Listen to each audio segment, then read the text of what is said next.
Hello and welcome back to Anywhere But Here, episode 313. My name is Tom. And my name's Ant. And you can find us at abhpod.com, where if you scroll down a little way, there is an Amazon banner. And if you do shop through Amazon, I mean, it's an interesting thing to think about after the conversation we've just had. Yeah. Then we get 5% of your total basket spend at the end. It doesn't cost you anymore. We just take a little bit of their profits that they use to fire dick-shaped rockets into the sky and that kind of thing. And that helps us to pay for our hosting on the internet. Yeah, but if you don't support the private space industry, you can support us on Patreon for $1 a month, £1 a month. I don't know how it works. There's tax on top of that as well. So it's never just a single dollar amount, I don't think. Either way, you can do that on a regular basis. You get extra content for that as well. So you'll get this main episode without this intro. So you do miss a couple of jokes. You also get exclusive after the podcast, which only go out on our Patreon feed. You also get any spoiler casts we record. You'll get them the day we record them or the week we record them, rather than having to wait until they come out on the main feed when the home release comes out.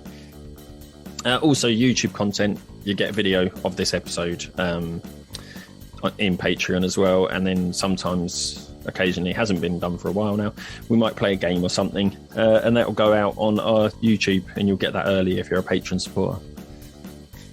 You can find us on social media. You can find us on Twitter at ABH Pod. You can find us on Facebook.com/ABH Pod, or you can find us on YouTube.com/ABH Podcast. We do also have an Instagram, I think, don't we? But we never really talk about it. Yeah, because we don't really post it. I mean, what are we going to take a picture of? Our Zoom recordings.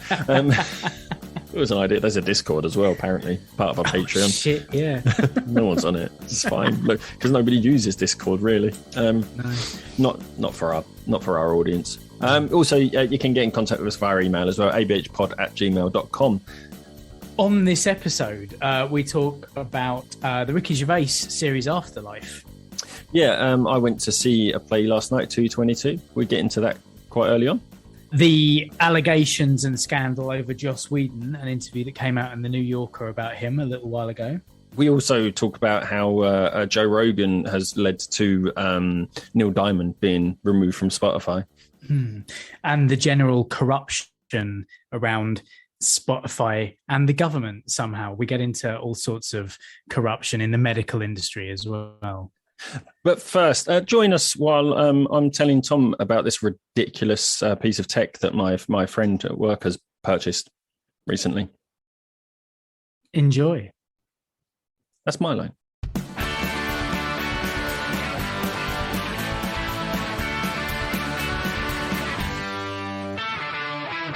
Yeah, so like one of my colleagues, every payday he'll buy himself a gadget or something. And this last payday just gone, I was like, oh yeah, I forgot to ask you yesterday, what gadget did you buy yourself this week? And he was like, oh no, nothing. I didn't get anything. And then like 2 days later, he's like, oh yeah, I meant to tell you I brought myself something yesterday. like a couple of days later. All right, yeah, what did you get then? He goes, 12 terabyte hard drive. No, 16 terabyte hard drive. Wow. 16 terabytes. I was like, don't you already have it? He goes, yeah, I had 12 already, but I need to get rid of some of them. He says, so in the end, I'll probably have about 22 terabytes, 24 terabytes. What do you need that much space for? Is he mining crypto or what? Even that doesn't take up that much space. By the sound of it, I think he puts all of his films and TV series on because he has his own like server type thing. Like it's not a massive server, but it's just like a little box that sits over there that you can connect to from anywhere in the house. So. Right. But still, mate, like that's ridiculous. But hey, whatever. And I was like, how much did that cost? And he went, too much. I bet it did. Yeah, I can imagine. Because I mean, I bought 1 terabyte for work things because all I needed just like is to was store. That external as well? Yeah. So and that was probably, I don't know, 80 or 90 quid. The thing is with those, like that would probably have been SSD, so solid state rather than disk platters. I don't know if you can get like 16 terabyte solid state drives. Probably not. Like, yes, I'm having a look. Just because your curiosity has been piqued. Jesus. I just can't imagine ever owning that much material that you require that much memory space. So there's this 16 terabyte hard drive, 280 quid. Probably cheaper than I thought it would be, to be fair. Yeah. But still. I mean, you wouldn't have to worry about disk space, would you? True. Your podcast absolutely cramming up your laptop. Yeah. That's bad. It does take up a lot of space. It's the video, that's the thing. It takes up all the space. But the thing is I get the video and then I edit it and export that. So each episode we have 2 videos, which are quite large in file size. So then I upload it to YouTube and just delete them because I don't really need them, do we? No, I delete all of the episodes off my laptop once I've uploaded them onto the website, because the website will be there forever, won't it? Like the last one. Yes. But, oh dear. But sorry, patrons, you are not going to get the highest quality exports of these. in future when we decide that's what we're going to do. Yeah, because we have no emotional connection to these episodes. We don't keep them for prosperity's sake. We just fuck them off out of it as soon as we're done with them. Yeah. We live in a disposable society. We do, and, mate. Podcasting isn't even a physical thing. So, no. Yeah. No, oh, well. I don't know. But yeah, so you went to see a play last night. I literally have not a lot to talk about this time around. Oh, well. So one story, we're out. Half-hour episode, done. So we were supposed to go and see it in early Jan, I think. Was it early Jan or was it even December? I can't even remember now. It might have been before Christmas, but 222, A Ghost Story. Yeah. This is its second run. So its first run, it had Lily Allen, Max Branning from EastEnders. Yeah. Jake Wood? Something or other. Yeah, that's right. Jake Wood. Yeah, so it had those 2 in it. This time around, we've got Giovanna Fletcher. She won the first year that I'm a Celebrity was in the castle. Okay. She's also Tom Fletcher from McFly's wife. Oh, right. She's married to a famous person, therefore she's a famous person. I mean, she's an author, she's like a best-selling published author in her own right, but she writes not for us. So yeah, she's also married to a famous person, yes. And I think her brother is from The Only Way Is Essex. And it's right. But no, she's great anyway. It had Stephanie Beatrice from Brooklyn Nine-Nine. Rosa Diaz. Did you not watch that? No. Okay, she's the voice of Mirabelle from Encanto. Okay, I forget which one that is. That's is that the main one? Yeah. And she's quite a famous actress, to say the least. I know there's been lots of Brooklyn Nine-Nine series. So yeah, that's great. Yeah, I can understand how she could be. Who was one of the fourth person? James Buckley, Jay from The In-Betweeners. Okay. You would recognise him if you saw him. No. I've watched The In-Betweeners. Okay. Exactly so you know him. Yeah. Brilliant. Yeah, he was great. I know who he is. Yeah, he was actually fantastic. One of the better ones in it. And the fourth person I feel is actually a famous person, but I don't know him. What the hell is his name? James Buckley. Elliot Cowan? Cowan? No. Don't know. He was Mr. Darcy in Lost in Austin. He was in Da Vinci's Demons. Right. Oh, no, anyway. No, afraid not. But no, out of the 4 of them, James Buckley and Stephanie Beatrice were the 2 that actually stood out. Yeah, it's a really, really interesting play. We brought the script. It's a small book. Yeah, it's really interesting, really well done. It's a like you say, it's a ghost story, right? So is it in the same realm as The Woman in Black, kind of where people get freaked out during the show itself? It's more a suspense thriller than like a horror, because I know like Corky has seen a friend Corky. He has seen Woman in Black at the theatre. My mum went to see it as well. Yeah, and by all accounts, that is terrifying. That is actually genuinely scary. It's they do build suspension, but the jump scare, it's essentially the same thing over and over again. Like it's the same jump scare. It doesn't change. Oh, right. Okay. Like basically they live somewhere and then there's foxes and it's mating season for the foxes. So the jump scare is fox shrieking. Oh, that's so annoying. I hear enough of that as it is.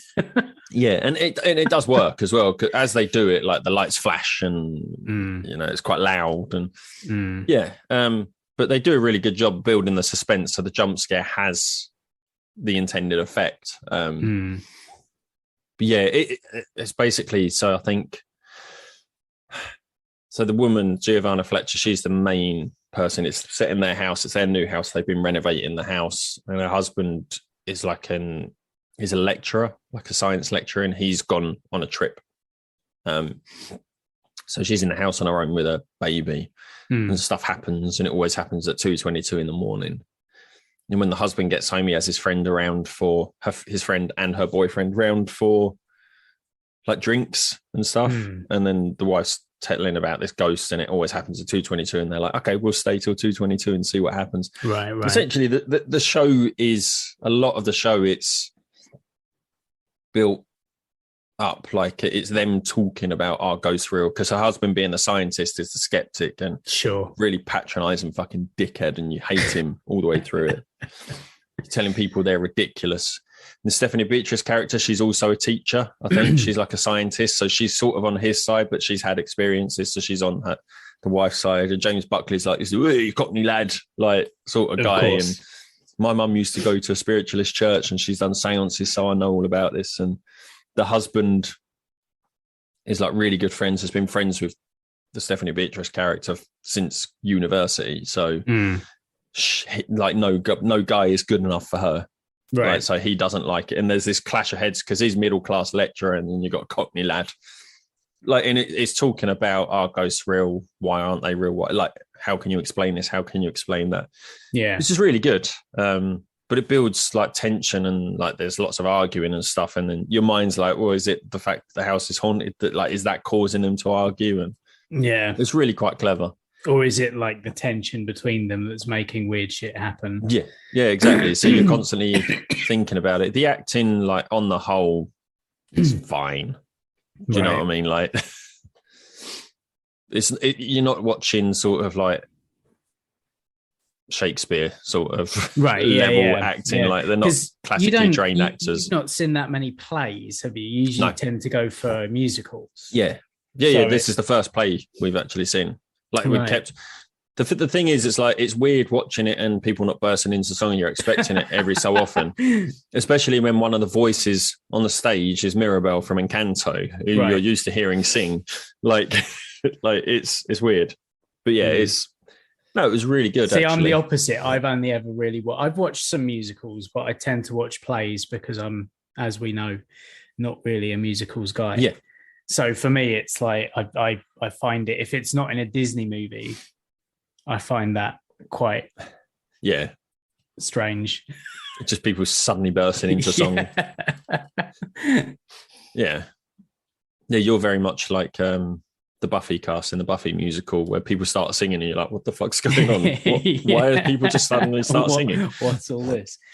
We might come back to Buffy actually. Because something came out in the last few weks. Odd that sort of. Did I just remind you, or was you planning? Yeah. No, I completely forgot about it. So, but actually, having watched it, like it was really, really good. Like it was really interesting, and I've got a massive appreciation for that craft of getting on stage and telling a story. You don't get multiple takes. You just, that's it. If something happens, but there was a part of it. I don't know if I think the actors actually just sort of waited rather than sort of paying attention to it. But there was a part where they were talking about this ghost and something that happened, and then because we were up on one of the balconies, and there's ushers sitting next to the doors making sure nobody films it, because this is the sort of play where, like, at the end it says, like, they project up onto the wall, shush, don't tell our secret, right? So don't go out and don't the next day go and talk about it on a podcast. It's fine, because I'm not spoiling what happens, because there is a whole, we'll leave that for the Patreon content. Yeah, obviously there's a twist, and the thing is, it's not one of those plays. I don't think it's not going to be indefinitely on and stuff like that. I think this is its second run. It might do a third one next year, who knows? But so you got the usher sat next to a door, and then when something happened on stage or something was said on stage, at that exact moment, the door behind the usher opened and made the usher jump, and they were called out. So the people up on our balcony near that door were laughing quite loudly at that point. So the people on, like, the actors on stage sort of paused for a moment to let that die down. Right. But it was like, it happened at the perfect moment. Yeah. How odd. Yeah, but it was kind of, it was funny. But yeah, there was a lot of comedy in the show as well. Okay. Some of it was a bit like too on the nose, and I just kind of went, ugh. But no, it was solid. It was a good experience. It was really fun, and I jumped a couple of times. Well, I think I jumped the first 2 times the shrieks happened, and then after that, I was kind of like, I can tell this scene's coming to an end, and they're building up to something, and like you can hear they play really subtly in the background. They play like some tension music. Oh, right. It's kind of subtle. Yeah. But it sort of subconsciously gets you. But I was like, I'm doing my usual thing, right, where I'm just kind of like, okay, here it comes. And then it happens. I'm like, how did you, and Liz is actually sitting there jumping out of her seat. And I'm like, how did you not see that coming? My thing is with those conventions, especially in films, is that I know it's coming, and so I tense up ready for it because I know it's coming, and then it still cattle prods me because you're expecting it. Yeah, it's sort of you're anticipating it. Because you're anticipating it. You've built up attention in my body, which causes you to jump more than if you weren't expecting it. Yeah. It's really annoying. I hate cattle prod cinema.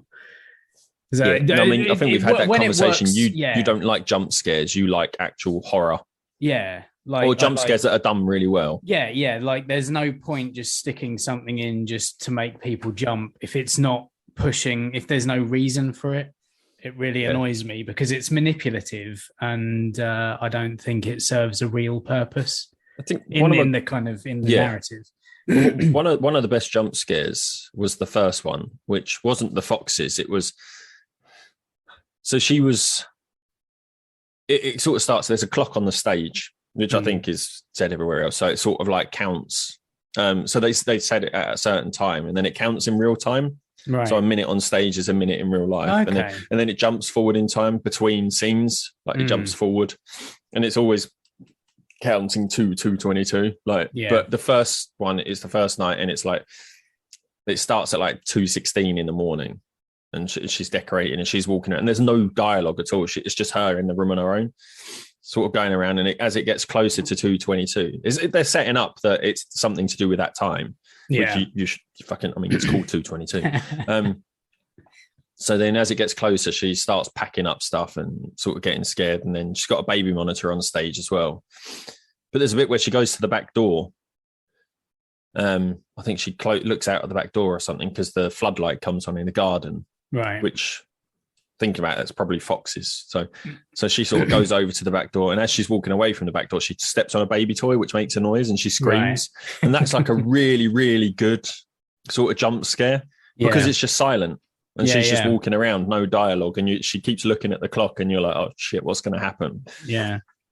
And it's like really unexpected, and it's really, it's clever. That bit's really good. And the first jump scare, you're just like with you're like, oh yeah, fuck, I wasn't expecting that. That was loud. Yeah. But yeah, it's really cool. I don't know. Would I go and see it again? It'd be interesting to go and see it again, knowing what I now know, without spoiling it. Yeah, because I suppose you're not necessarily looking out for any character traits or things that are going on between characters or whatever. I don't know what the outcome is, obviously, so I don't know. But yeah, like quite often it's telegraphed without you knowing it. Yeah. So it would be interesting to go and see it again. But it sounds to me like maybe it was good, but not great. Oh, for sure. Yeah. It was good. It was good fun. It's a great night out, but it's, it's good. Yeah. Like, I don't know. It's, it wasn't sort of like earth shattering. It wasn't sort of groundbreaking storytelling. Like it's just tropes like that. This been done before sort of situation. Like, it's just, it's a story that I suppose it's something everyone knows and is familiar with, but it's just done in a slightly different way. Like, but yeah. It'll be interesting to hear what the actual thing is off mic, perhaps. Yes. Yeah. Sure. Yeah, because I can't imagine you're going to go and see it. It's unlikely. Yeah. It's unlikely that I'm. Yeah. I don't know. Like, it's weird, isn't it? Because gigs are a thing that I'm wanting to get back to. Yeah. But things like the theatre, I'm not in a rush. But again, it's one of those things where it's not particularly a genre you're interested in, I suppose.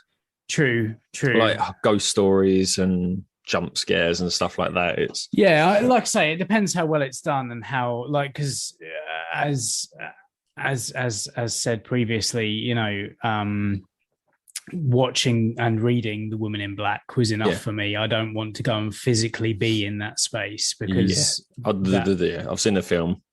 Nah, it's scary. Yeah. I wasn't prepared for just how scary that film was going to be at all. And never again. That's the thing. We're so, like, when we say we watch horror films, I think we're so inundated with slasher films, slasher horrors now, that when we actually watch a proper horror film, we're like, film, it can actually be really scary. Yeah, rather than tense and loud and squelchy, gory and uncomfortable. Yeah, it's like, they can make you feel like you don't want to sleep alone tonight. I mean, even the book on its own was bad enough, but then add to that the visuals. Yeah, I mean, like I say, I've not read that book, but when I read, I think it was Gerald's Game, I read. Yeah, and there was a point, I think it was, when was I working at the factory or was I at the hospital at the time? I can't remember. I think I was still at the factory. So I think I was on a late shift. So I got home and was reading it and I got to a scene in the book and I'm like, no, I'm going to bed. I'm not finishing this scene. No, not doing it. I have to go to bed. Yeah. I can't remember which Stephen King I went through a spate of reading Stephen King almost exclusively for about a year at one point. And one of them really freaked me out. And I can't remember which one it was now. But I had to keep reading past for like 2 or 3 more chapters past the bit that had freaked me out, even though I was at that point ready to go to bed. But you had to get to a part where it was okay. Yeah. That moment had passed. No, whereas I was sitting downstairs on my own, I was like, no, I need to go and be close to a real person because I don't want to be on my own. But yeah, the bit that's got me in Gerald's Game, I think we did speak about it on here, was I mean, if you've seen Gerald's Game on Netflix, I don't know if you know the story. I don't actually know. Because there's so much Stephen King out there. That's the thing, isn't it? You can have read 20 of his books and there's still another 60. No, I haven't read those 30. I have read 20 of them, but not those 30. There is a lot. But yeah, Gerald's Game is the one. So it wasn't even, it's the one where the wife and the husband, who's a lawyer, go to a cabin for like a kinky weekend, or they go to get away and have sex and shit, a dirty weekend. But he wants to get into he's called Gerald, and he wants to get into like sex games, so he handcuffs her to the bed. Okay. But then he has a heart attack, so she's basically handcuffed to the bed. Right. With a corpse. On the floor, and there's no one around. And there's stuff that happens, like she starts seeing things in the dark. Those bits didn't scare me. It's the part where she'd actually got away. She was in the car and she looked in her rearview mirror and the creepy guy was in the back of the car. The creepy guy that she saw in the dark was in the back seat. And I'm like, nope. Yeah. Nope. It's always though, never look in the fucking mirror. Yeah. But yeah, in the film, the creepy, like terrifying, like really? The way they make him look is terrifying. Right. Because that's the thing as well. Like if I'm watching something scary or I'm reading something scary and then I need to go to the bathroom in the night, we've got a mirrored cabinet right next to the toilet, so you stand next to a reflection. Yep. And, Liz doesn't like that stuff, so normally I have this laptop on the other side of the table facing our patio doors. The other night, like I started going on my laptop and doing some programming and stuff when it was still daylight. Well, it was still light outside and it started getting darker and darker and darker. So I was just working away, and then Liz sort of walked past me and went, how do you do this? And just shut the curtains because I'm looking out into a pitch black garden. Like, it doesn't bother me. Yeah, no, I can't stare into pitch blackness through a window pane for too long. Yeah, it's weird things like that. Liz doesn't like mirrors, so she has a mirror where she does her hair. When she goes to bed, she has to turn it around. Right. If her mum comes around and uses the toilet, and I've just had a shower, so I leave the shower curtain open to let it dry off. If that's happened and her mum goes upstairs, you hear her mum go, "Oh no!" and then just open the shower curtain. She can't have the shower curtain closed. You're right. Okay. Yeah. So it's funny, isn't it, how these things kind of stick in your psyche? Because a lot of it's horror tropes, isn't it? Like, an open window in a dark garden, there's always going to be, the bad guy's always going to be there. Yeah. Shower curtain, there's usually someone, like Psycho, there's someone behind the shower curtain or whatever. You move mirrors, the you've got sand, and is it someone's not Sandman? Behind you. Candyman, isn't it? Candyman, yeah. Or you move a mirror and someone's behind you when you move the mirror away, you know. Or if you're really clever, you move the mirror away, there's no one there, you put it back, then they're there. Yeah. And you know that these things aren't actually going to happen, but there's just something about it that's buries itself in your mind if you're a complete fucking pussy, I guess, like me.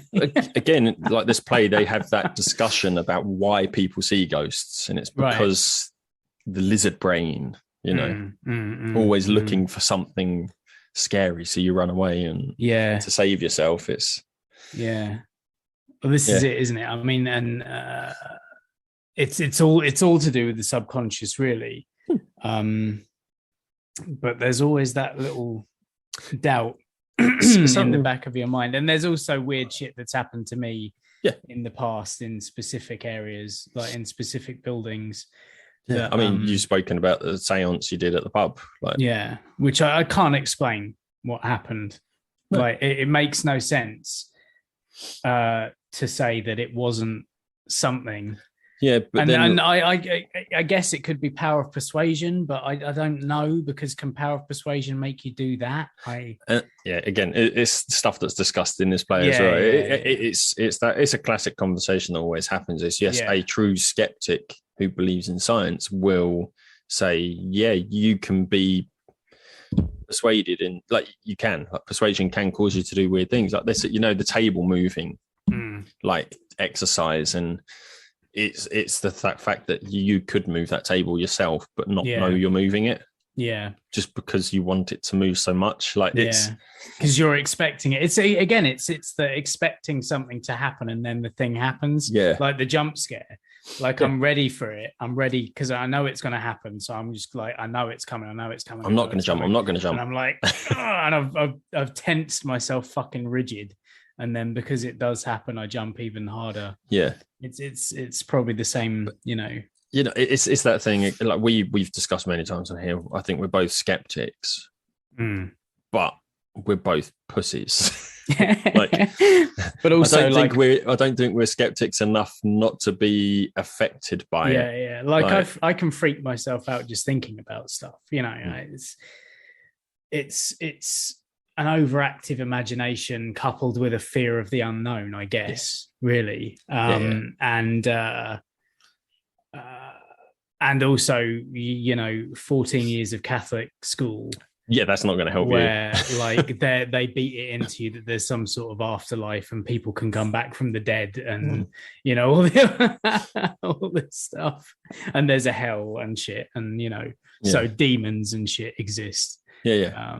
Everything's linking up. Speaking of Afterlife, I've just started watching it actually. Oh, really? Got through the first 4 episodes last night. What, Afterlife? Yeah. I thought you'd seen Afterlife. The 3rd series only just came out, didn't it? Oh, okay. Yes. Okay. So we're pretty much on par then, because I know we'd spoken about it and I hadn't watched it because Ricky Gervais, and you were like, no, you should watch it, even if you don't. So Liz and I sprinted through the first 2 seasons, and I think we've just watched episode 4 last night. Yeah. So we're pretty much at level the same now. stage. Yeah. It's great, isn't it? Yeah.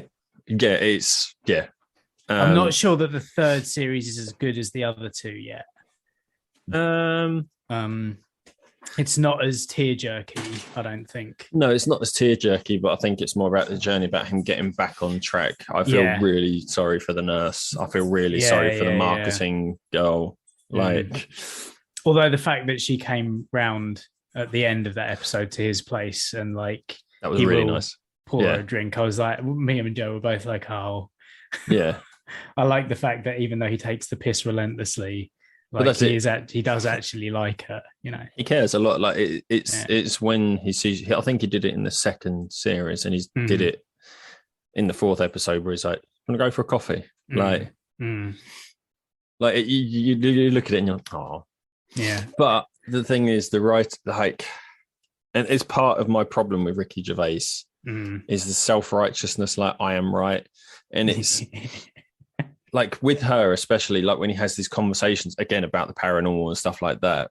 And she's like, no, but what about this? And then he's like, oh no, that's fucking ridiculous. And like, he always has the argument. Like he always looks like he's being the logical one and the person who believes it is stupid. Like he manages to slip that in there, like his own personal beliefs. Well, it's okay because he's got someone who believes it in there. But it's the fact he makes them look stupid. Yeah, it's the whole atheism thing, though, isn't it? He's always been an outspoken atheist. Yeah. And outspoken atheists are always the most preachy arseholes. Just like, let people be. Yeah. It doesn't matter. You're just as bad a fundamentalist as like any other religious fundamentalist. If you're being a fundamentalist about atheism, like it's the same fucking preachiness bullshit. Like it's the fact he manages to always slip it into his writing that I don't. Yeah. No, I know. Yeah, like you say, to preach his belief and win people over. But still, like that's a small part of it. Like the story's great. Like his relationship with his best friend is funny. Yeah. It's great, even though he takes the piss out of him constantly. It was the Brian is funny. Brian Gittings is hilarious. Oh yeah. My wife's a slag. Dirty. What's worse than finding a maggot in your apple?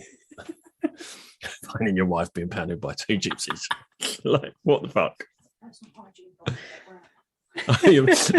Liz, it wasn't the gypsies that smelled. It was my wife. Oh god, that was disgusting. And the fact he calls it a growler as well. Oh man. But I've literally had, like, Joe will on multiple episodes turn around and go, "That's you." Oh really? To me, like, yeah, like what, the Tony character, or no. Oh, I was going to say the Ricky Gervais character. Yeah. Tony, he's Tony, isn't he? Yeah. Sorry. Is that? Oh, sorry. Yeah, because I said the Tony character, but yeah, Ricky Gervais's character Tony. Yeah. Sorry. Yeah, but it made it sound like I'm talking about an actor called Tony, his character, but no. Yeah. Especially like all the little kind of petty bullshit that he hates and rails against, like the zebra crossing thing in episode. Mate, fuck that shit. I fucking know. I love the way it paid off at the end where he throws that cactus. Don't overwater it, cunt. Oh, I hate that. It's like he couldn't stop. He had to save those 10 precious seconds for his really important job of being a cunt. Yeah. And I've said shit like that out loud at zebra crossings. Like, yeah. One of my pet peeves, and one of the things that I do is I notice cars that aren't slowing down, and I'll still step out 1 foot onto the road and see what they do. Yeah, because if they hit me, Yeah. I'm in for a win. If I mean, I survive. won't ever step out Yeah. far enough into the road to get hit, but I will go because Yeah. it is my right of way and they should fucking stop. Yeah. And then if they don't stop, then I'll smack the top of the car as Oh. they go past. Yeah, fuck them. Like, I am literally that character. I don't ever take it that far, but I do like shout at them if they don't stop. But then sometimes I catch myself not noticing someone's at the zebra crossing, especially at night, and I go, "Oh fuck!" Just duck away. Yeah, I hate that one where you start. Like, on the other hand, I hate it when I'm in a car and I'm approaching a zebra crossing and someone crosses about 6 foot away from the zebra crossing. Right. Like, they don't use the zebra crossing. Yeah. I hate that. Yeah. What's the point? All the people that walk as if they're going to use the zebra crossing, then keep going, and I've stopped. I hate that. Yeah. But I think, some of the stuff that is in the Afterlife series is so well observed that, like, it's just, it's perfect, really. Yeah, there's a lot of moments in it where you're like, I feel called out. Yeah. I mean, literally, I get called out every now and then by Joe in the room. Yeah. You get wound up about that. You really shouldn't. I know, but I do. Yeah, but in my defense. But he's right. Yeah. It's great. Yeah, looking forward to watching the last couple of episodes. We'll probably do those today, actually, because it's so easily bingeable as well. Yeah. Like, yeah, the little half-hour episodes are just perfect. It's an easy watch. It's not something you have to really concentrate on. The relationship he's got with, I know the actress is like mega famous and stuff. I can't recall the names, but I don't even know the characters' names, to be fair. But like the lady he sits with on the bench. Oh, Penelope Wilton's character. Yeah. That relationship's fantastic. Except, maybe not so much now.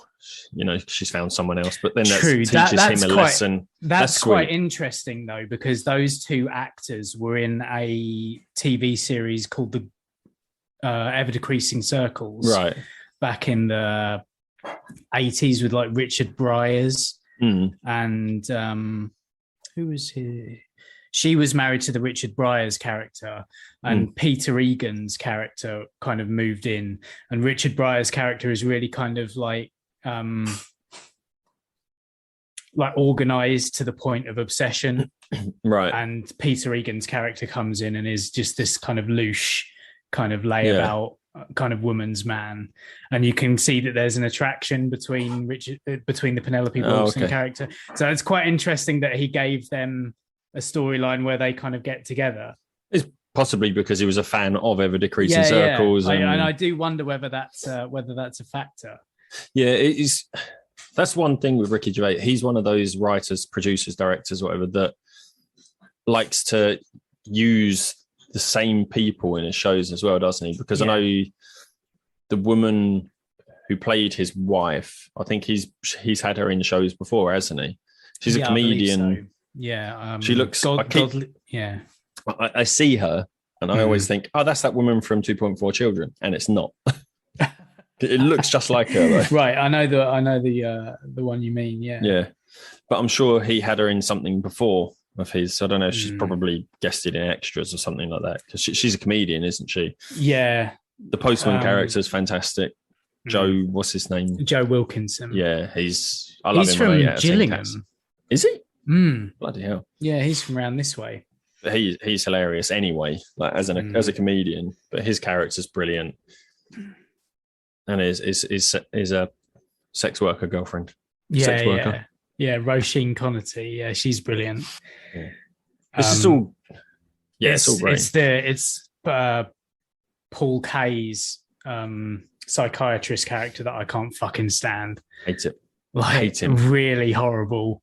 Really, his really mates horrible. When they come into the office. Yeah, Liz knows exactly who we're talking about now. Her face just.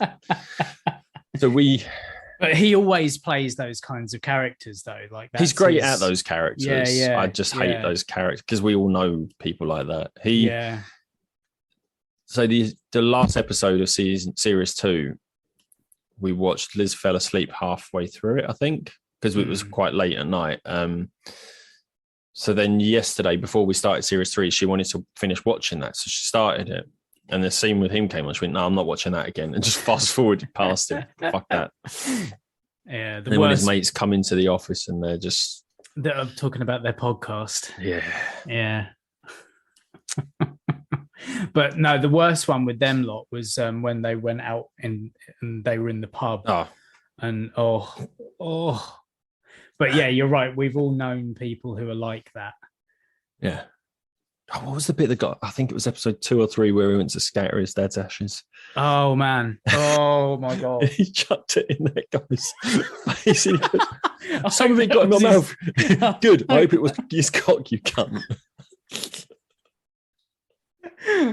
Oh god! Because you can see it from both points of view. You're like, what are you doing? You know, putting ashes on the floor, and then exactly like Gervais's character says, he's like, you can just hoover it up. It's like, this is what he wanted, just let me do it. Let me do it, then you can clean it up, it's fine. But it's unhygienic. It's literally dust. Yeah. It's unhygienic. How is it unhygienic? You know, the diseases. What diseases? You know, from dead bodies. It's not a dead body. The fact that it's been incinerated, so it's like sterile. Like there's no diseases. Like no.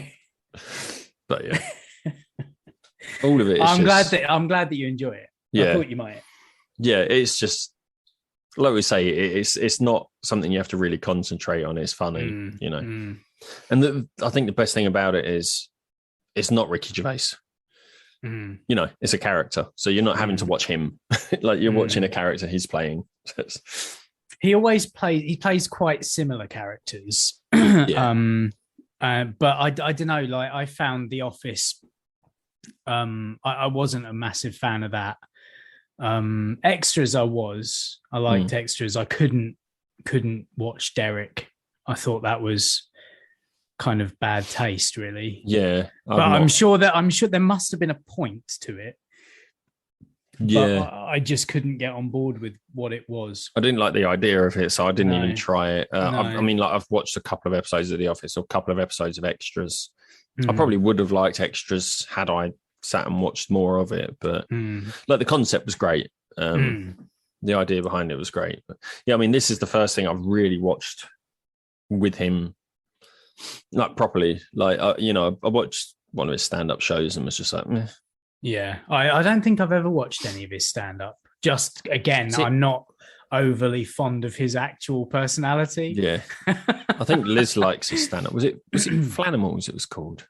The books about the little animals. But he did a stand-up show about it, one of them was called Animals. Oh, was it Animals? Because they've been all about... they've all been on topics, haven't they? Animals, religion...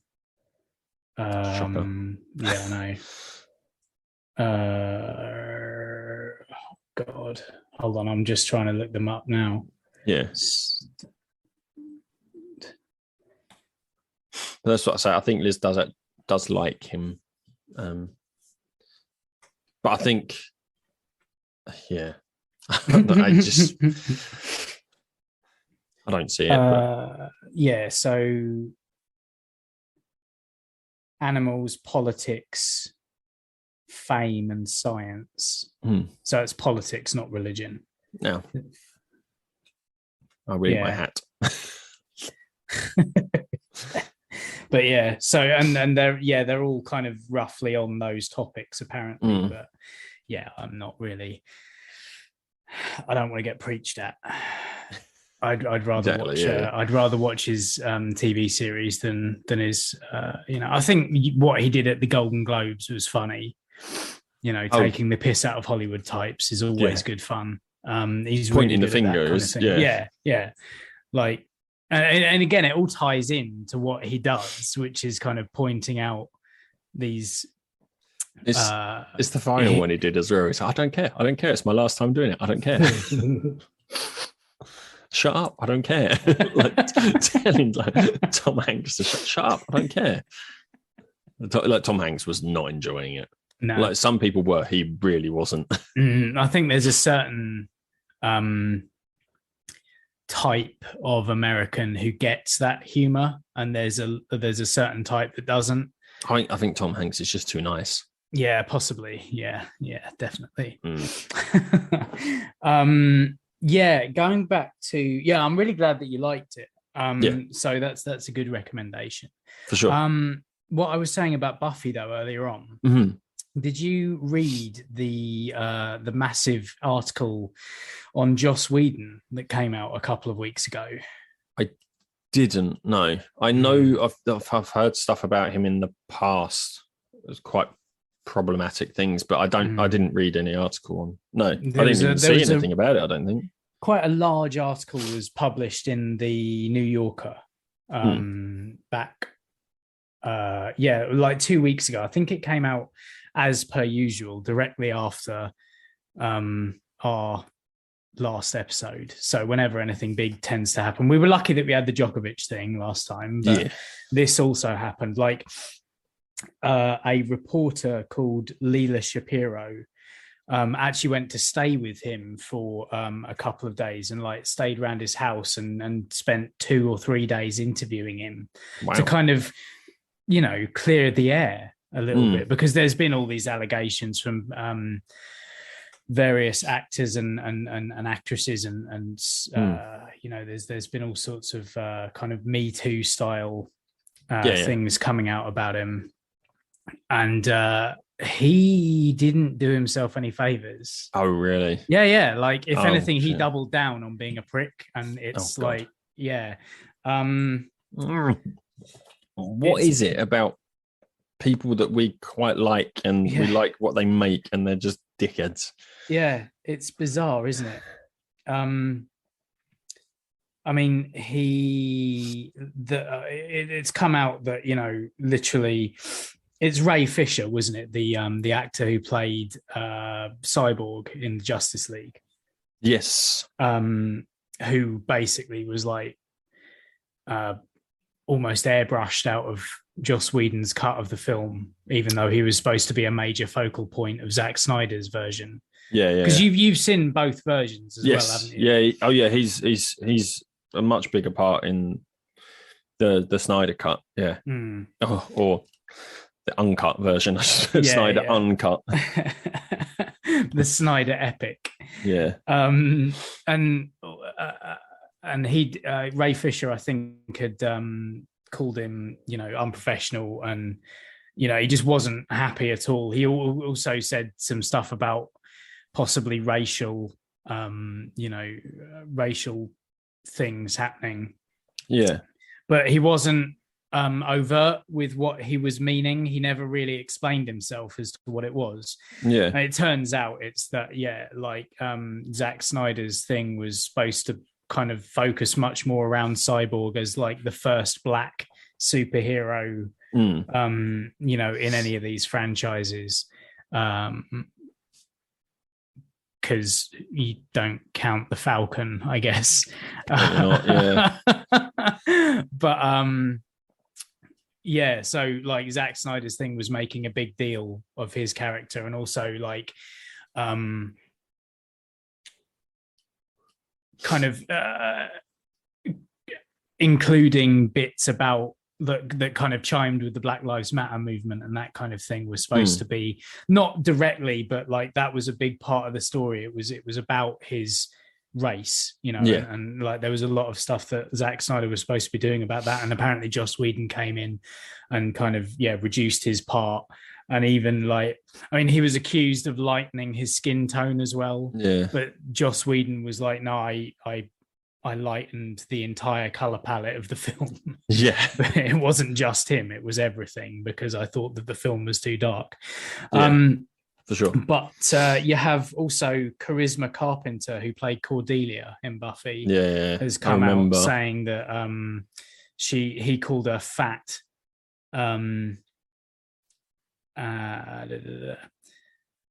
when she got pregnant. Yeah. And then he asked her if she was going to keep the baby. I remember hearing about this. Yeah.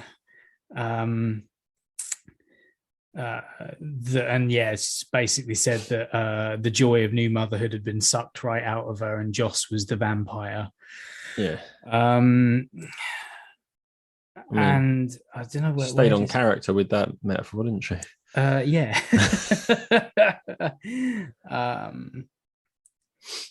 But yeah, he essentially, like, the way he's described in this as well, because yeah, she went there to kind of, this reporter went to his house to kind of, like I said, clear the air, get his side of yeah, and he basically, like, yeah, kind of doubles down on a bunch of things. So it's a really long article. Yeah. So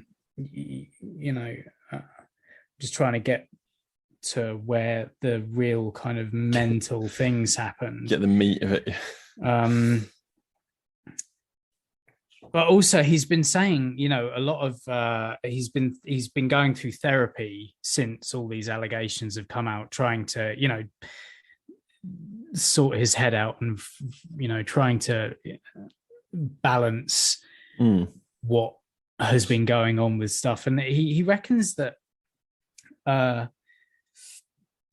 he didn't have a very happy childhood. His dad wasn't particularly nice to him. And that they were both, his parents were in the entertainment business. They were both writers of TV shows. Yeah. And they would basically, they were brought up and they would, like, put on plays for the family and stuff like this. And that, that, like, if you weren't, if you weren't funny or entertaining or agreeing with them, they would cut you down or turn to stone, like in a writer's room. Like, they would just block you out if you're not being funny, or, like, if you're not entertaining them. And he also says something somewhere about the fact that, like, they had this big kind of ranch thing out in the country, and he had a friend come to stay, like this 4-year-old boy. Yeah. He was like 6 or 7. And they went out into the garden, and there was a pond in the garden, and Joss got bored and left this kid alone by the pond, and then that kid drowned. Oh, word. And so he thinks that maybe, like, that has got something to do with some of his problems. He also, I feel like it would, to be fair. Yeah. I feel like that's going to have a mega effect on you. Yeah. But it's not an excuse. No, but also, like, various points during the conversation, he goes, I'm just going to go to the loo. And basically that was that someone had advised him to pretend that he needed to pee if he felt uncomfortable with a question. And he does this like 4 or 5 times throughout the article. And every time she mentions it, and she actually says, like, he told me later that this was a strategy. Yeah. Oh no, that's it. He said, I didn't think it was my fault. I knew I was 5, but it doesn't just disappear as a thought. Like, and it took him another 30 years, he reckons, before another thought dawned on him. Even after the incident, his parents never taught him to swim. There was no structure. There was no safety. But where is the bit where he really, really goes mad? I saw, like, I was just looking at an article that sort of talks about the article you're reading. Like, right. There's a thing he says about Ray Fisher being a malevolent force. Yeah. And bad actor in both senses. Like, what does that mean? Yeah. And I think he also said out loud on the set of Justice League that this whole cast was the rudest cast he'd ever worked with. Yeah. And, like, he said that out loud in front of everyone. I mean, that's not going to ingratiate you to anyone. No. But yeah, he said that he admired strong women like his mother, yet he discovered he was capable of hurting them, usually by sleeping with them and ghosting or whatever. He would later tell his biographer that this duality gave him an advantage over the girls in his college class on feminism when it came to discussing relationships between the sexes. Oh my God. So it's really kind of sleazy. Uh, It's difficult, isn't it? Because it's sort of like he's being open and honest about it. And he's saying that this is why I believe I'm like this.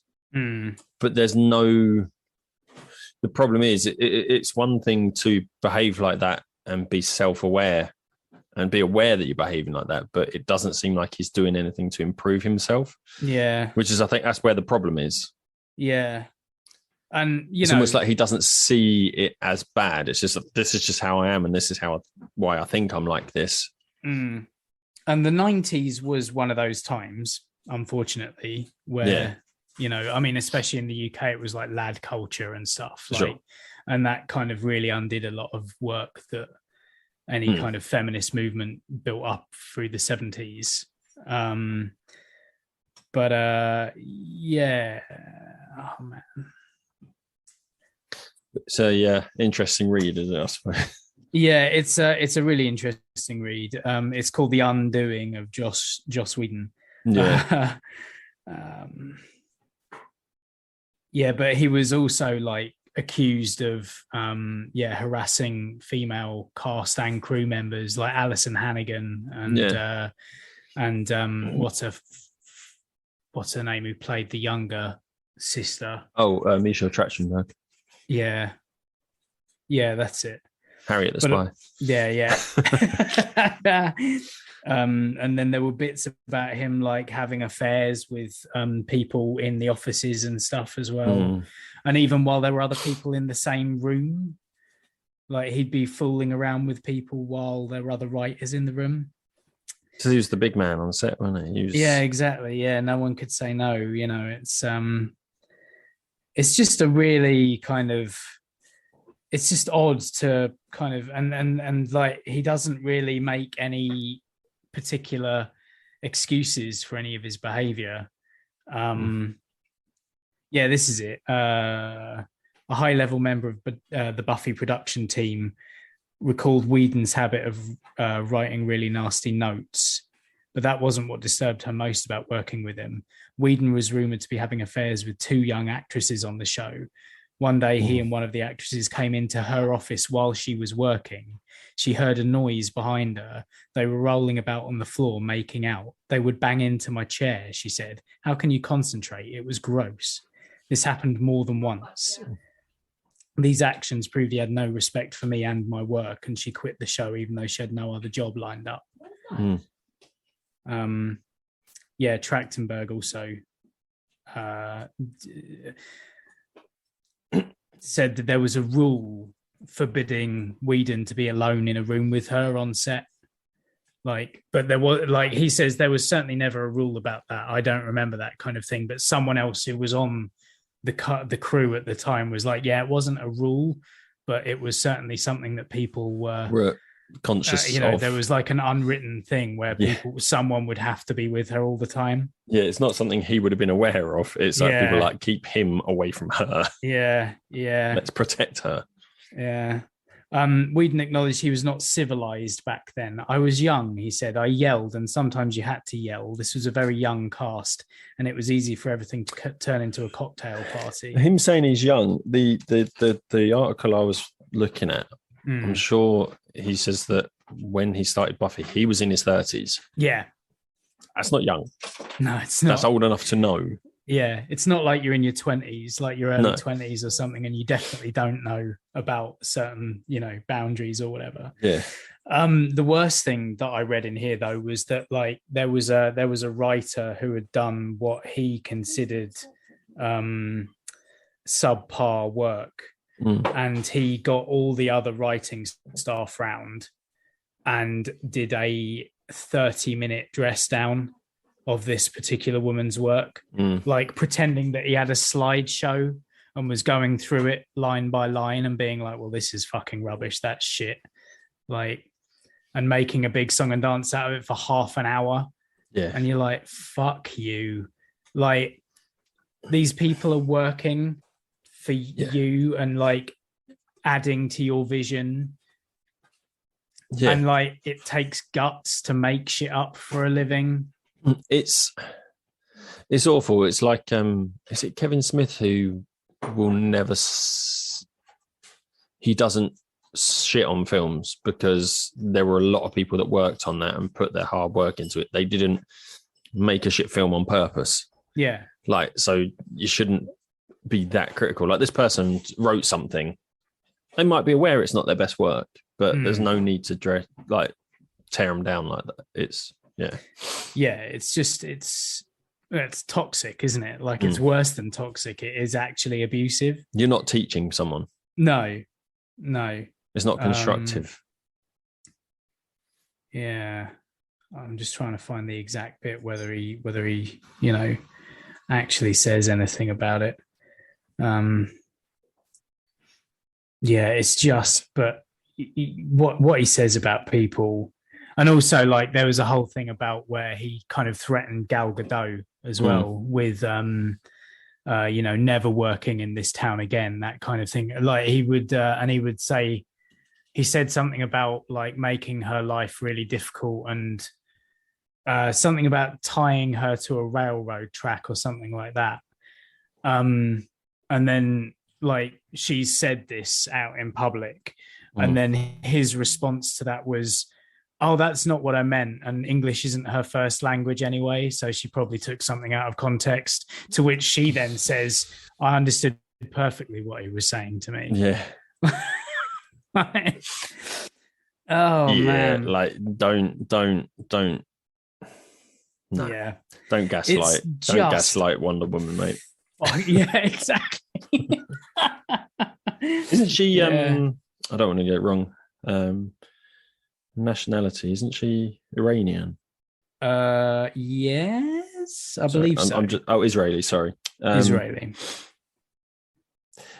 You're not gonna No. Yeah. No. You're not gonna win that fight, mate. I'm gonna be honest with you. Yeah. Yeah, it's just it's worth a read. It's a long article, but it's really worth a read. Definitely, I'll have a look at that, I think. Yeah.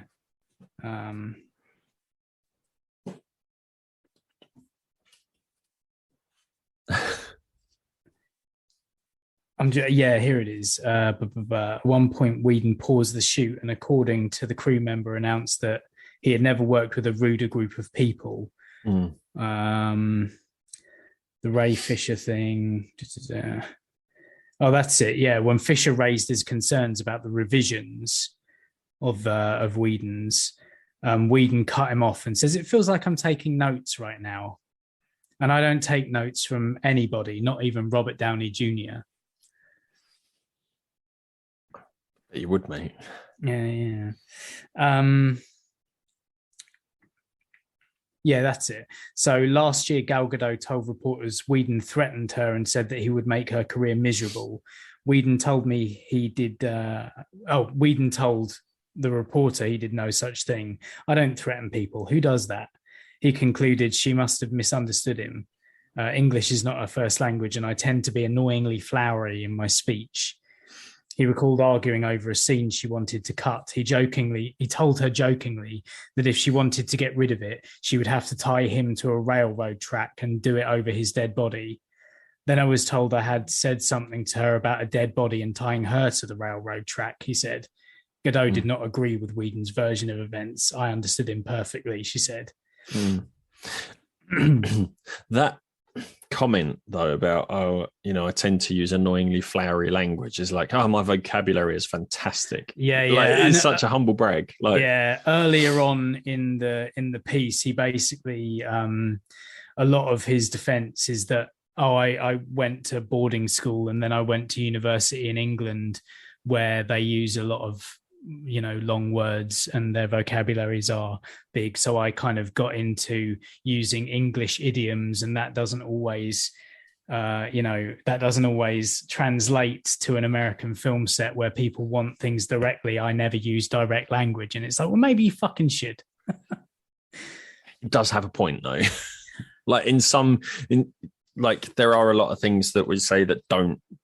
Yeah, no, of course. Like English. The English language is a minefield of. But yeah, like you said, like especially specifically like with English idioms, like British, like used over here versus over there. They're not directly translated, but it's still a humble brag, isn't it? It's like, oh, you know, I went to boarding school and university in England, and I have a larger vocabulary than my American counterparts. Yeah.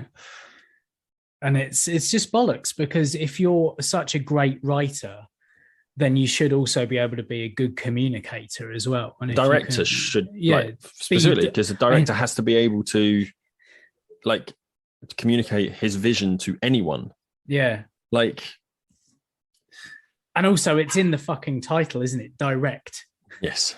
Well, yeah, there is a side of it as well. But yeah. Just like, if people aren't understanding you, you need to change the way that you communicate. Like, I sometimes I'm quite bad at communicating things. I'm quite bad at explaining things. Sometimes I kind of I sometimes find words difficult to grasp when I'm trying to explain something in a hurry.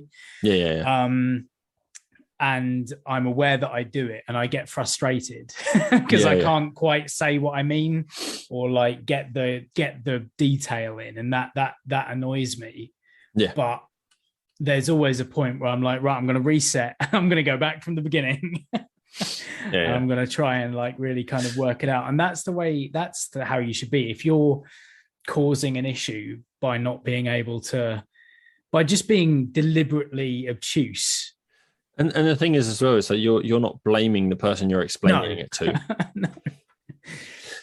Like he's saying, yeah, you know, I use a lot of flowery language, but English isn't her first language, so the fault lies with her, not with me.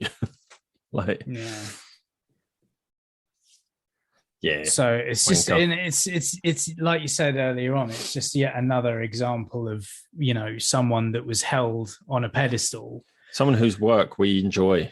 I mean, you and Corky especially, there's the Firefly stuff as well. Firefly, really Buffy, dig. Like there, you know, Dollhouse. I know Corky was a big fan of that. Did he not direct Avengers Assemble? Yeah, Avengers Assemble and Age of Ultron. Yeah. And I think it was Age of Ultron where like things started to slip for him. People weren't, you know, it was the first thing that I remember hearing where people were like, oh, Joss hasn't done a really brilliant job. It wasn't great. Avengers Assemble was fantastic. Still one of the best, I think. Yeah, it's right up there. And like I say, it's a shame because it is, I mean, to be fair, it doesn't take away from the work. Like, the work is still there. We can still enjoy it. But it just feels awful that we got to support somebody who's behaves in that way. But especially someone who wrote seemingly such brilliant female characters. And that was the issue in Age of Ultron, wasn't it? It was the fact that like Black Widow was so pining after Bruce Banner and all that kind of, it was the introduction of that kind of are they, aren't they an item thing. Which I think a lot of people took against. Because it kind of reduced her agency in some way. It made her seem less. She needed a man, and that was never his MO. Like, Buffy was distinct in that, like, you know, she was the archetypal cheerleader, but she was a badass as well. Like, and she did have the love interest, like Spike and Angel, but she was kind of stronger than both of them. It felt like she was more in control of what was going on than either of them. But yeah, I don't know. It's just, it's sad. Yeah. So we've lost Clapton. We've lost Joss Whedon. Who's next? Yeah. Tell me about it. But you've lost Morrissey. Yeah, Morrissey. I don't know, man. It's almost like we shouldn't put people on pedestals. Yeah, it's almost as if people are human. Like, celebrities are just human and they can make mistakes. And some own up to it and some don't. And, you know, some seem genuinely repentant and some don't. And he, honestly, from what he's saying in this article, it just sounds like excuse making again and again. Like, Yeah, it's I like, had a oh shit no, childhood. I had don't trauma. think, yeah, Which, yeah. valid. Trauma is valid. Absolutely but, valid, yeah. But But it he's doesn't. not. He knows that's why he behaves the way he is, but he's not trying to change it. He is now going through the classic kind of Harvey Weinstein, James Franco, Kevin Spacey thing of going to sex addiction clinics and things like that to kind of, make the outward half-assing it. appearance of making an effort. We'll see. I don't know. Just seems to me like, I don't know, can he come back from this? I guess Mel Gibson did. Did he? I mean, Mel Gibson's career never really. He's been getting more work recently. Is he? He's starred in the odd thing here and there. I mean, he's never going to be given. But he's not Mel Gibson anymore. No, he's not. He's not Mel Gibson anymore, is he? But yeah, it just makes you wonder what will happen now. It can be done. Robert Downey Jr., but I mean, his was slightly different, wasn't it? Like his was addiction and stuff like that. Yeah, his was drinking drugs, wasn't it? And it made him unreliable. So people were like, well, fuck that guy. He doesn't show up, and when he does, he's not, firing 100%. He managed to turn that around because he genuinely seemed to want to. And he was given, bigger chances by people like Shane Black and Jon Favreau, because Kiss Kiss Bang Bang was one of his first films back, which was a really good film, him and Val Kilmer. And then Iron Man, and then from there he hasn't really looked back. It's he's had a misstep in Dr. Dolittle, for example, like that apparently was absolute shite, and I did watch a little bit of that over Christmas just to see how bad it was, and boy. What about Sherlock Holmes? Yeah, he did 2 of those, didn't he? Yeah. I only saw the first one. I didn't see any of them. Were they all right? It was all right, yeah. I mean, it was a Guy Ritchie version of Sherlock Holmes. The interesting thing about that for me was it showed the thought process in a way that was like, all the action slowed down while his mind was still kind of like he was thinking in real time. Oh, see, to us while everything was. I'd always wondered because one of the guys who does slow-mo guys, he worked in the film industry and he did the slow-mo for Sherlock Holmes, and I'm thinking, how does that fit? So would it be with the thought process and everything slowing down? There was, for example, there was a kind of, he took part in a bare knuckle boxing match, and like the whole thing slows down and like you see the impacts and stuff and it's rippling and all that. But while he's fighting, he's narrating like there are 23 ways of winning this bout from here, and I can either go here, and here, and then like he chooses one of them and then does it. It's if I'm honest, I saw it at the cinema and I've not seen it since. Yeah, and that was probably 2007. You don't remember a lot of it. Yeah, but no, that's always interested me how they fit it in and stuff like that, because I've heard him say a lot when he worked on Sherlock Holmes, and I was like, I suppose you could do slow-mo, but yeah. There must have been more to it than just that one scene. I'm sure. Interestingly, where we practice down at the dockside, obviously they use that for a lot of film and TV. Yeah. Like Call the Midwife is filmed down there. Yeah. Les Miserables. Yeah. Was the bit at the beginning was down there where they're pulling the ship in. But yeah, Call the Midwife. My mum's done the tour up there, so. Oh, right. Okay. One night when I was down there practicing with one of the bands, there was this massive film set down there, and it was Sherlock 2. Oh, okay. Yeah, so like he was there. Yeah. They were doing a scene, and it was at night. They had this massive light rig on a crane, and it was like daylight where they were. It was ridiculous. Didn't really see anything. Tried to sneak in, but couldn't. Just to see what was going on, but there were so many people there. It was unreal. like literally over the way. You know where the car park is, and where the ropery is. Yes, Just up on the hill. It was it was down the hill. It was on the kind of riverside, opposite that. So you could kind of see right in to see what was going on. It was quite interesting. I always hoped to see something else being filmed down there, but never have. Yeah, it's still, that's the thing, because it's kept like looking like it always has done, hasn't it? So it's still got that old Victorian sort of look about it. So it's used for a lot of things. And like say I don't know what those bits are called where you pull the ships in, where they do work on them. I don't know what those bits are called. But I don't know what they're called. Dry docks, aren't they? Oh, yeah. That is that what they're called? Yeah, dry docks. So, it's just really interesting that they're there. And, at the minute, so where we go, the way we would normally go out is away from of the ships and stuff, isn't it? So, but where we've got the diversion on now, driving past all those ships, that they really fucking like, oh my God, this is mad. Like, because that took me by surprise a couple of weeks ago, because my windscreen was fogged up. Yeah. And I was kind of driving like that, seeing through the tiny bit in the bottom of my windscreen. And then I was like, oh shit, there's a diversion. I have no idea where I'm going.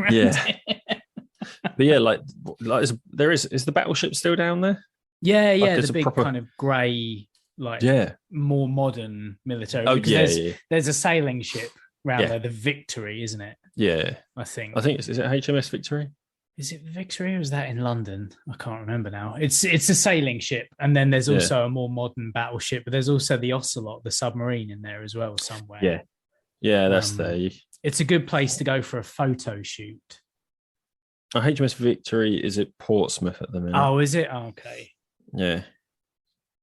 But it's so bizarre that these proper ships are there.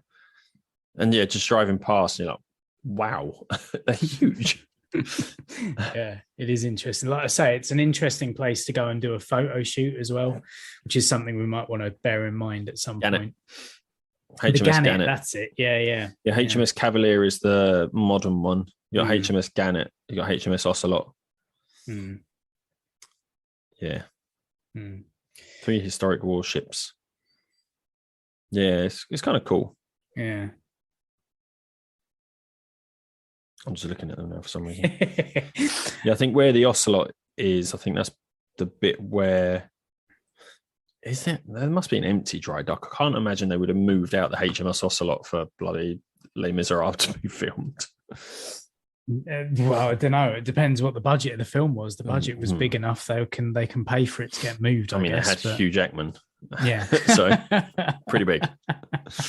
Hugh Jackman, Anne Hathaway, Russell Crowe. Yeah. He's one that hasn't that really or recovered, whether isn't he? From his... I guess so. Yeah. But the other thing, of course, is it cheaper to move the thing physically or erase it with CGI? Problem is, there's people all the way down it, so it's. I suppose they could do it still, couldn't they? To be fair, they can do all sorts. They're clever buggers. Clever buggers.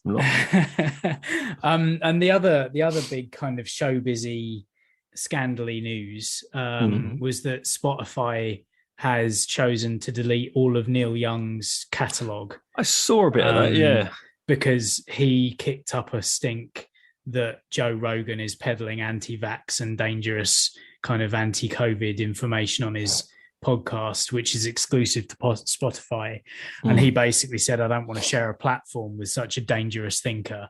So Spotify have got a decision to make. It's either me or him. Because because Spotify isn't actually a music company. They don't give a fuck. Like, they don't make a lot of money. They've got to give royalties to people, to musicians, where they don't have to give royalties to podcasters. They paid 11 million to get Joe Rogan exclusively anyway. It's a business decision. Yeah. And they're basically a tech company. Spotify, they're not a music company. Like, they're a streaming service for music, but really, I mean, that's how they started, wasn't it? It was just music, but now they've moved into the world of everything, any audio content, books, podcasts. And And I don't know whether it's going to start. I've seen people saying that they're going to, or they have cancelled their Spotify subscriptions. But really, I think like Neil Young probably isn't a massive money maker for them anyway. Like, because you've got to think like the demographic of Neil Young fans is probably skewed to the older people. I saw I think I retweeted a thing on Band Biographies yesterday that was let's have a look. Oh look, yeah, there's someone else, literally someone else has just tweeted about it. No, that's Instagram, you twat. They're listening to you, that's why, Tom. Yeah, showing you exactly. that. Yeah. It's the algorithm. The algorithm. Everyone blames the algorithm. Oh yeah, that's it. Everyone under 30. Who's Neil Young? Everyone 31 to 60 didn't realize Neil Young was still alive. Everyone 61 plus. What's Spotify? Pretty much. And you've got to think like the 61 plus is probably his demographic, more so than even 30 to 60. And to be fair, it's like Spotify did not pay 11 million to have Neil Young's catalogue. No. He's just there. Yeah.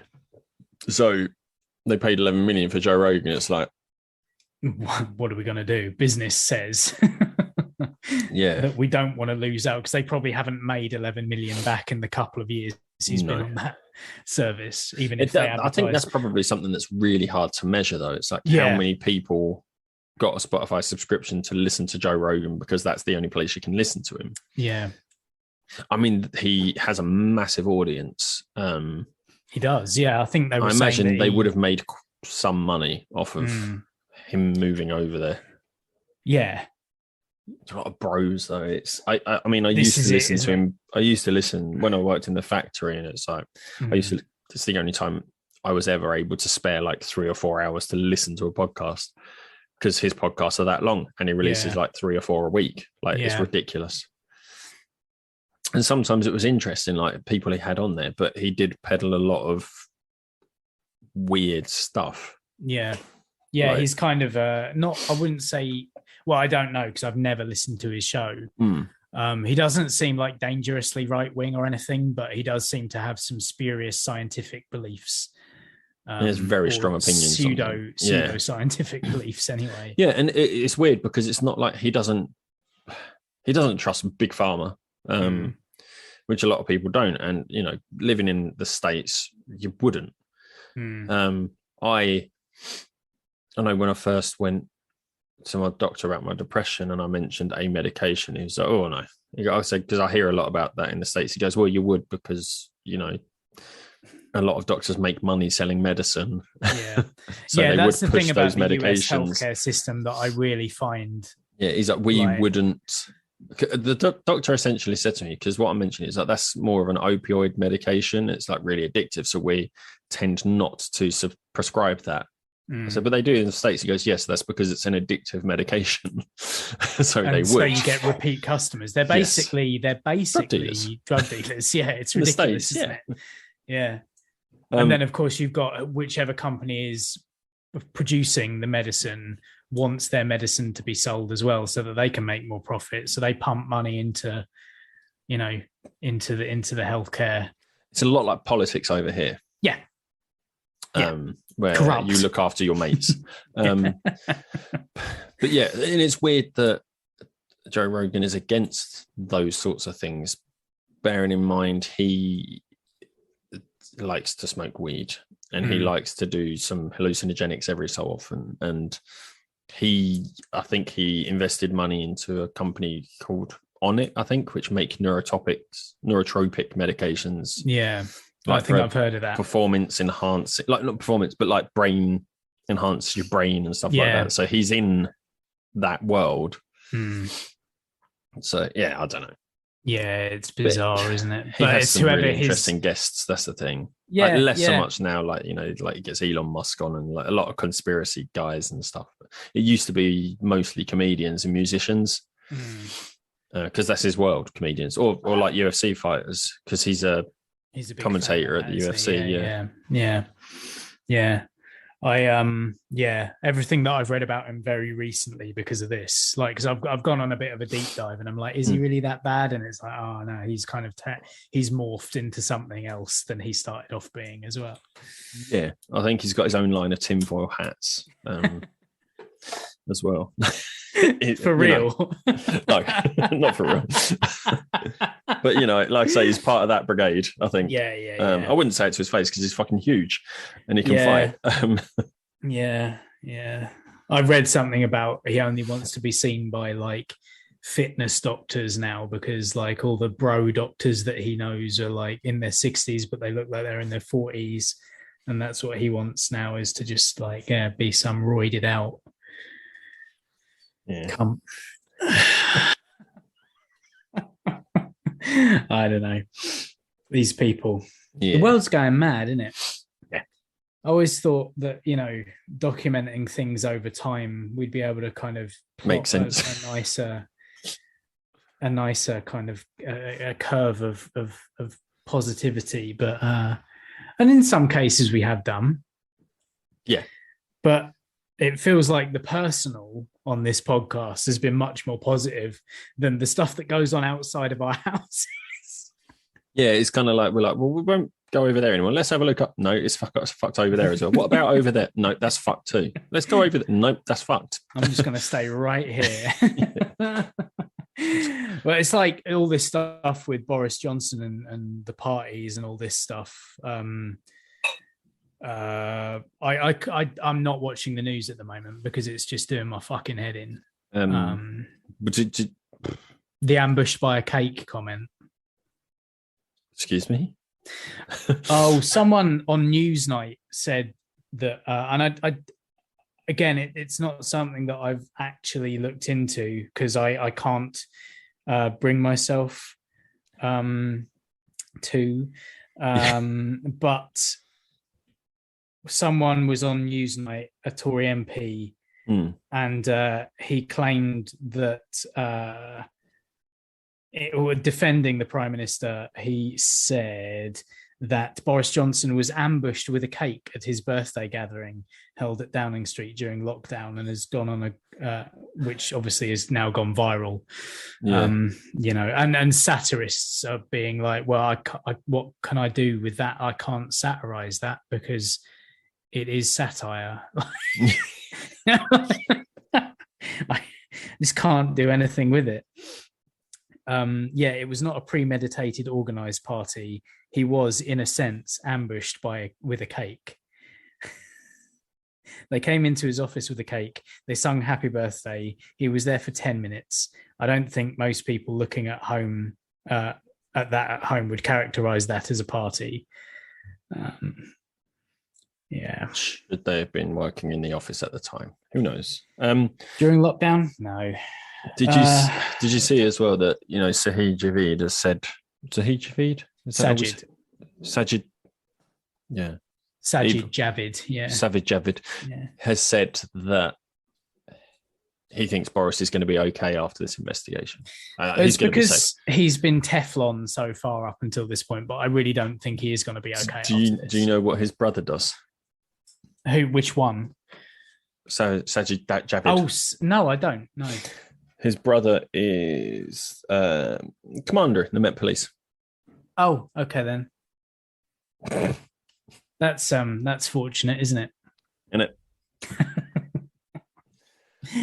Oh man, putting that out there. The thing is, like, it's been unreal looking when you look at things in that, not even in that much detail, just looking at things, in a broad way, how corrupt everything is. Like, it's all backhanders for mates, and you couldn't write it. No, even Joss Whedon couldn't write it. It's so true. Still another I think that's a good way to end it. Yeah. Life is so bizarre, even Joss Whedon couldn't write it. Oh man. So for this episode of Anywhere But Here, I've been Tom. I've been Ant. Bye.